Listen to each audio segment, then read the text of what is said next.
very much, Dan, and hello, everybody. We are arriving at the end of this very interesting telecommunications and media forum. And during the two sessions of these forums, we touched upon various subjects, all crucial when it comes to electronic communications. But I invite you to stay with us for a few more minutes in order to continue these discussions regarding two highly relevant topics. The first one is ensuring secure connectivity, and second is closing the digital divide. And for this, I am very pleased to welcome Mrs. Jessica Rosenworcel, who, as you all know, has been appointed as Acting Chairwoman of the Federal Communications Commission of the United States since the beginning of the year.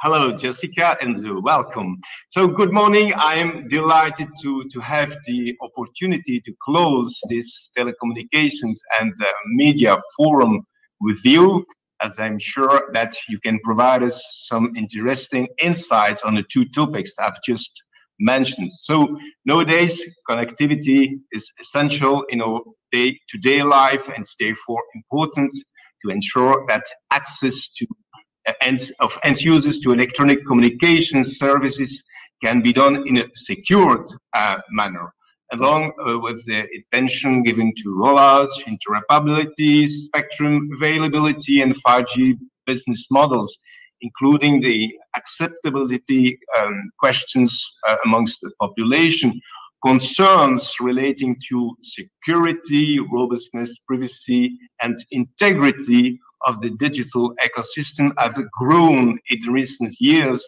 and will continue to require the attention of regulators and policymakers. So on the second topic, in addition to that, bridging the digital divide and providing equivalent access and choice for people with disabilities will be of equal importance, given that digital society will only be possible with the inclusion of all citizens. Therefore, consumer protection needs to be up to new challenges, and regulators must be active in enforcing transparency and, more generally, consumer rights. And finally, universal service obligations must make sure that everyone has the ability and capacity to participate in the digital society by ensuring that all consumers have access at an affordable price to adequate broadband internet services.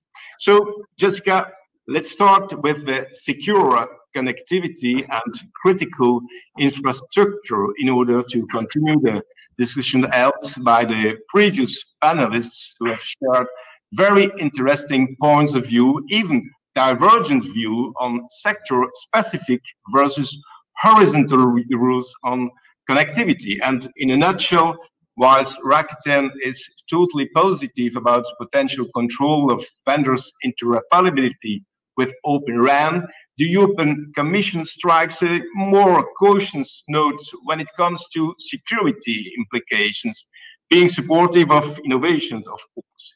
In the UK, the regulator, Ofcom, has launched a 5G supply chain diversification strategy entailing to test Open RAN interoperability and integration of legacy networks. Welcoming the certification schemes, Microsoft supports a holistic approach on security, including all sectors. Open RAN brings opportunity and challenges. There is no black and white story about resilience and security. And as a vendor, Nokia underscores the necessity to fully apply the 5G security toolbox to Open RAN. For Telenor, finally, as well, the regulation on security needs to remain in the European Electronic Communications Code and should not lead to regulatory fragmentation between countries. As you probably know, in Europe, cybersecurity is regulated via several cybersecurity acts and recommendations.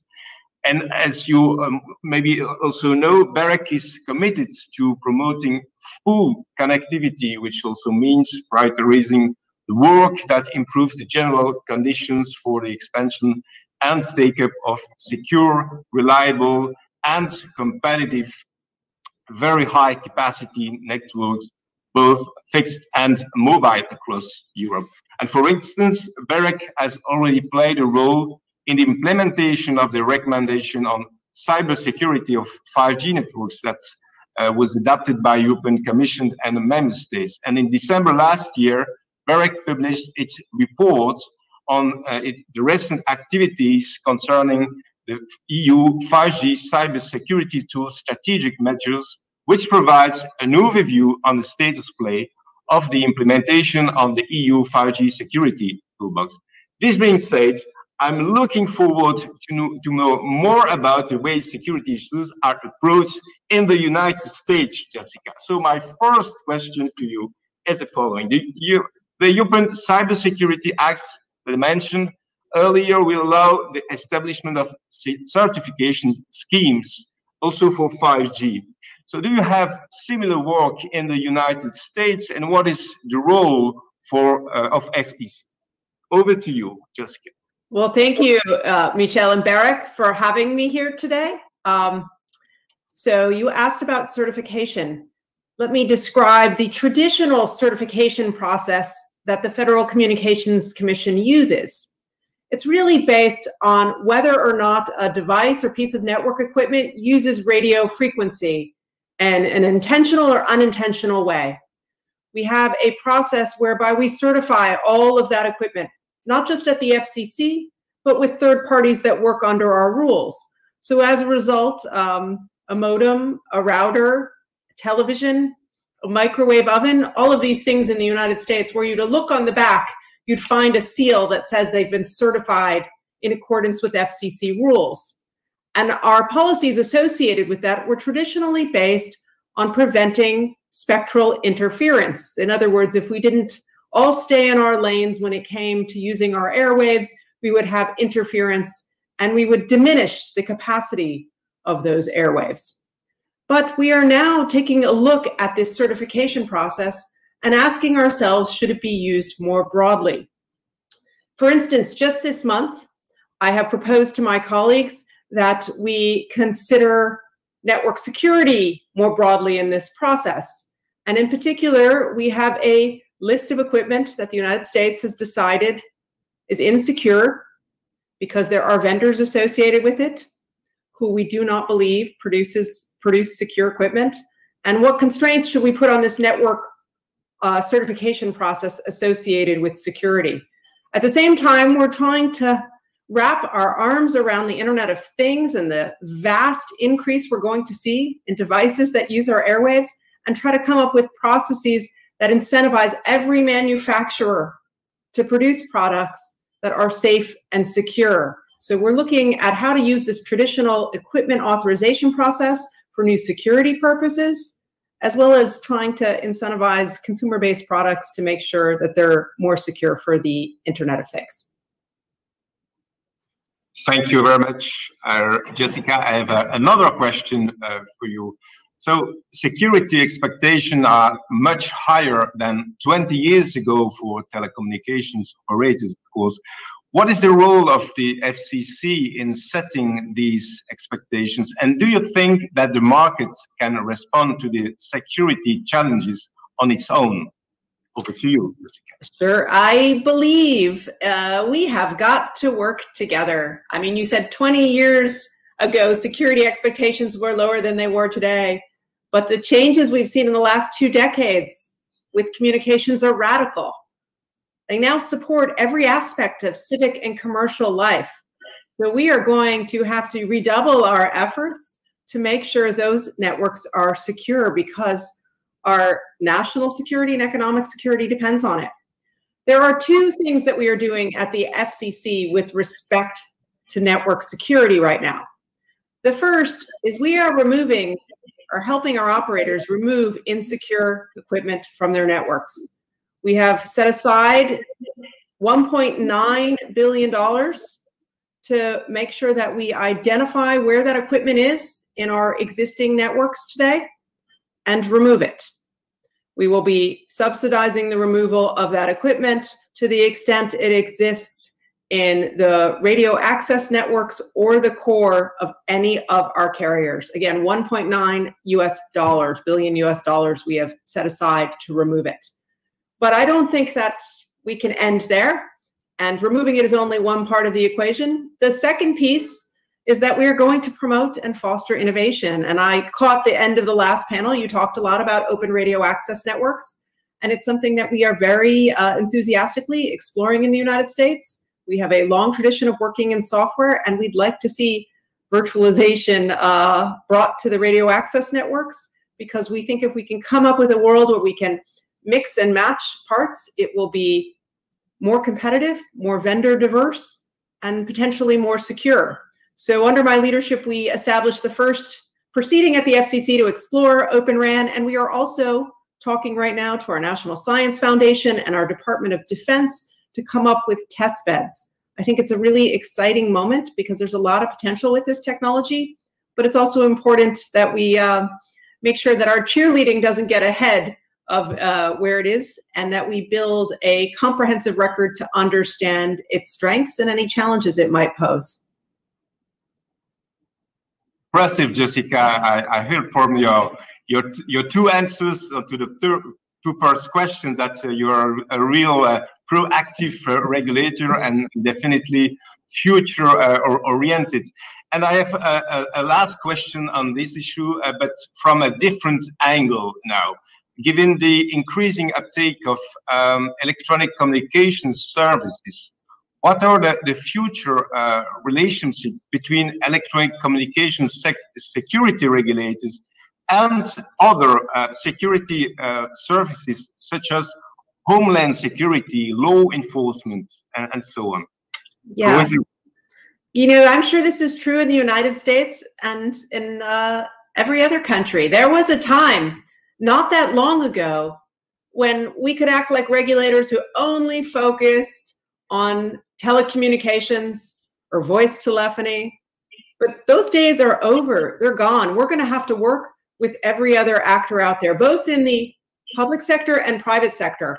And if I could just raise the dialogue for a moment, I'll point out that earlier this month, the President of the United States issued an executive order on improving the nation's cybersecurity.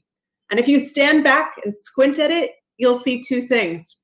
First, it directs every arm of the government to take a hard look at its existing IT systems, communications, and cloud-based systems, local systems, and make sure they're secure, and make sure that there are not restrictions on the services they use that prevent us from sharing information among government authorities. At the same time, it instructs the government to work more closely with the private sector, recognizing that information sharing is key to making a cyber secure future. And I think that if you stand back and look at that executive order, what you see is something that is just true for us in the present, but is even more true in the future. We're all going to have to work together. The days of us working in our own silos are definitively over. The task of making everything in our world cyber secure is too big and the consequences too great. We're all going to have to work together. Thank you, Jessica. You're totally right on that. That's exactly what we've tried to do also for many years now in Belgium in particular. So just to conclude on this topic, I'd like to add that BEREC will continue in 2021 to contribute to ensuring network security and security in cyberspace by supporting further work within the NIS Cooperation Group and the European Commission, but also by assisting in the process of the 5G toolbox implementation on different ways. First, by elaborating further on the risk scenarios evolving from multi-vendor strategies. Second, by assessing whether open standards can ensure the prompt implementation of interoperability and following the evolution of initiatives like Open RAN, and the last panel was just about that, as you heard. And third, providing ad hoc measurable impact assessment of proposed initiatives. Furthermore, BEREC stands ready to provide its advice during the legislative procedure regarding security-related European acts. And finally, you may know that BEREC has recently published an opinion regarding the proposal of the revision of the Security of Network and Information Systems Directive in the EU. But now it's time, Jessica, to move on to the digital divide. In Europe, not only in Europe, of course, but in Europe, due to the COVID-19 pandemic, digitalization has accelerated in all sectors. We all know that the digital divide as such is not a new problem for regulators and policy makers on both sides of the Atlantic. Digital inequalities have already existed for a long time, and closing the digital divide has become one of the long-term goals and long-term thinking in the electronic communication sector over the years. But if we start looking at the bright sides, let's start by this. Investment made in the past by telco operators have increased general access for fast broadband at a more affordable price. Second, because of the lockdown, many households used digital services for the first time. 3, telework, online shopping, and video calls have been booming since March last week. And moreover, the report of BEREC monitoring the capacity of electronic communications network during the pandemic have shown that broadband networks in Europe have been proven to be resilient despite the increasing demand for broadband in general. And in addition to that, many member states took measures to make it cheaper for certain social groups to study or to work from home. But if we look at the other sides of the ledger, there is a growing evidence in several studies that the digital divide is increasing. There are still too many people across the Union without access to high-speed internet. And of course, it is those people without adequate broadband who suffer the most from this during the crisis. So this leads me to my first question to you, Jessica. What is your perception of the digital divide? Has the digital gap widened due to the COVID pandemic? And what do you see as the main challenges in this post-COVID world? Over to you, Jessica. Well, there was a time before this pandemic when we could talk about broadband as being nice to have, but I think that the last year and change has proven conclusively its need to have for everyone, everywhere. And yet in the United States, we have households that are not subscribing to broadband. And really our digital divide has 2 components. The first is deployment. We've got some rural areas in this country where the land is vast and the number of people are few, and getting infrastructure to them is a task on par with getting electricity to those households during the last century. And so we're working on that with help from our legislative body to supplement and support the networks that exist there, so that they can reach every household everywhere. But I think we make a mistake if we think that that's the only problem in the digital divide. We also have a big problem with affordability in the United States. You know, we've had not just a pandemic, but an associated economic crisis. There's been a lot of job loss. And so one of the things that we've done very recently at the FCC is we have set up 2 programs to help with that. The first is called the Emergency Broadband Benefit. It is our nation's largest ever broadband affordability program. And it's really important because it's designed to target households that have experienced job loss or rely on federal aid programs.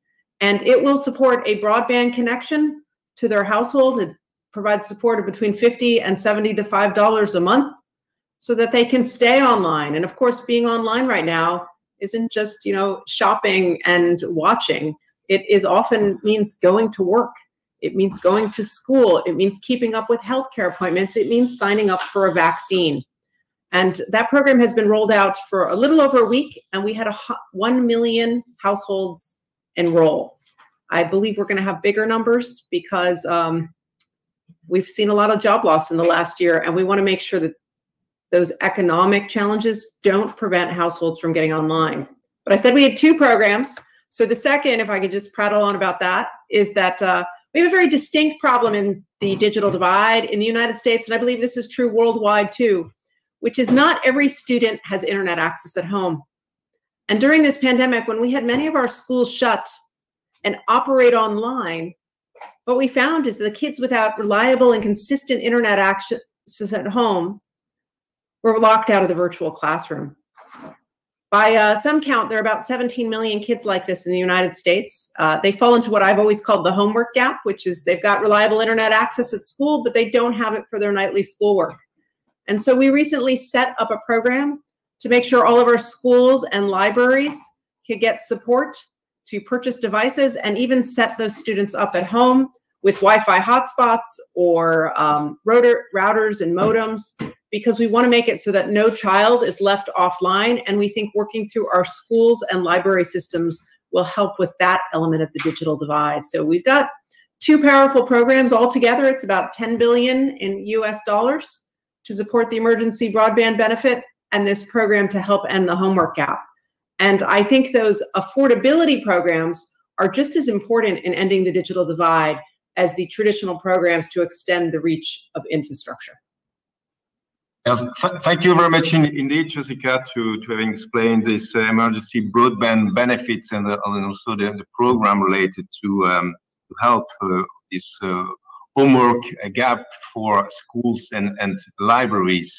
So from our side in BEREC, we're not just we're not a policymaker, of course. We are as you know, an important advisory body for reflection, advice to the European Union, and a lot of work has been focusing on analyzing what happened during this pandemic and trying to identify the main factors that influence the digital divides among citizens in our societies.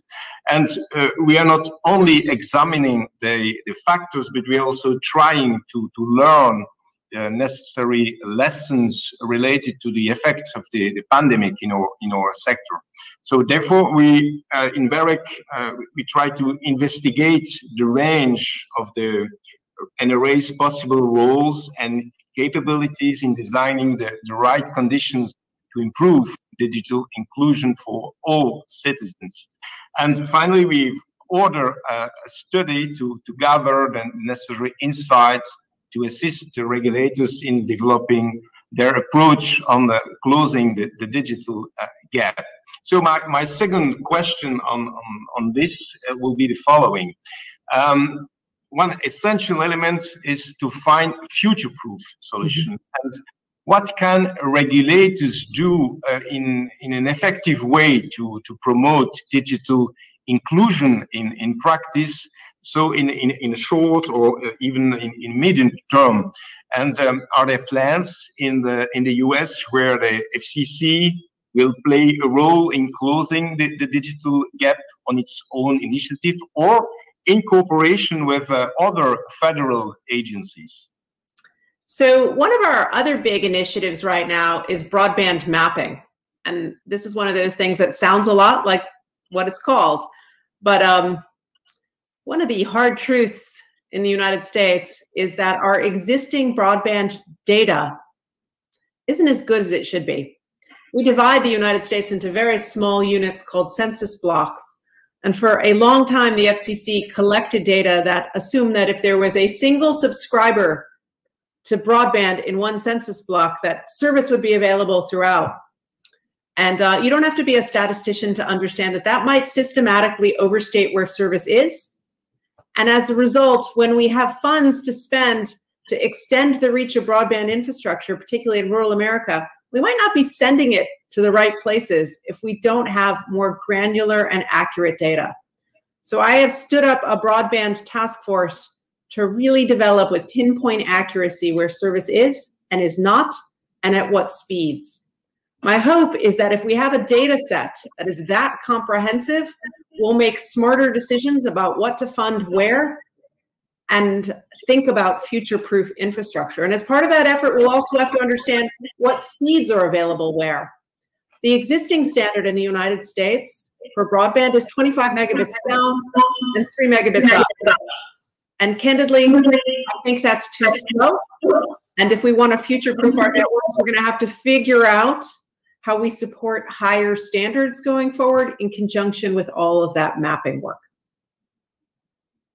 Thank you very much, Jessica. Yes, this is also something we try to do in Europe in a harmonized way to gather data and to have this broadband mapping over all European countries. Of course, this is very important as well, so that consumer can make well-informed choice as well. So the digital divide is, as we know, a complex problem with different aspects related to incomes. You referred to this in your first intervention.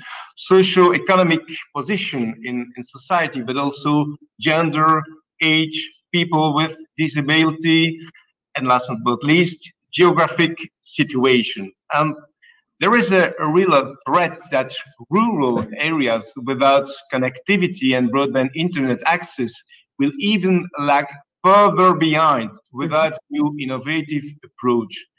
And in general, we know that majority of households in urban areas have access to broadband internet, and in many cases, connectivity is much higher in rural than in rural areas. So the following set of questions will be about this one. Do you see a role for the FCC in promoting the development and deployment of new telecommunications technologies to expand the coverage in rural areas and improving access to the digital ecosystem independent from the place where you live? Absolutely. I think when it comes to getting broadband to everyone, everywhere, we have to embrace every promising technology we see. And we're doing that at the FCC right now. We have programs to help support the reach of our networks and build more fiber, but we're also taking action to improve the viability of low Earth orbiting satellite systems that might be able to reach our rural communities with substantial speeds. We are also clearing our airwaves for unlicensed spectrum, particularly in the 6 gigahertz band, where we've got 1,200 megahertz of spectrum newly cleared. And we are holding new auctions for mid-band spectrum for 5G, and also encouraging our carriers to work with some of the millimeter wave spectrum that they purchased in earlier auctions, though I recognize that its propagation characteristics are more limited, and so they may not be able to serve vast rural areas. But the bottom line is we got to embrace every single technology that's out there, because I don't think we're in a situation where one single technology is going to be capable of reaching everyone everywhere. Yes, thank you very much indeed, Jessica. I fully agree with you. We need to use all available technology to bridge the digital divide, of course, for rural areas as well. So I wanted to thank you so much for providing us this very interesting overviews of FCC's involvement in securing connectivity and closing the digital gap in the United States. And I really wish you all the best for the coming years at FCC. And as you know, we are arriving at the end of this telecommunications and media forum. And I would also like to thank the representatives and collaborators of ICC, BEREC, and BIPT who made this event possible, with a special thanks to you, Jessica, and to all speakers, moderators, and panelists who kindly agreed to share their views on this various topic. And so, depending on where you live, I wish you good morning, a good afternoon, or a good night. Take care.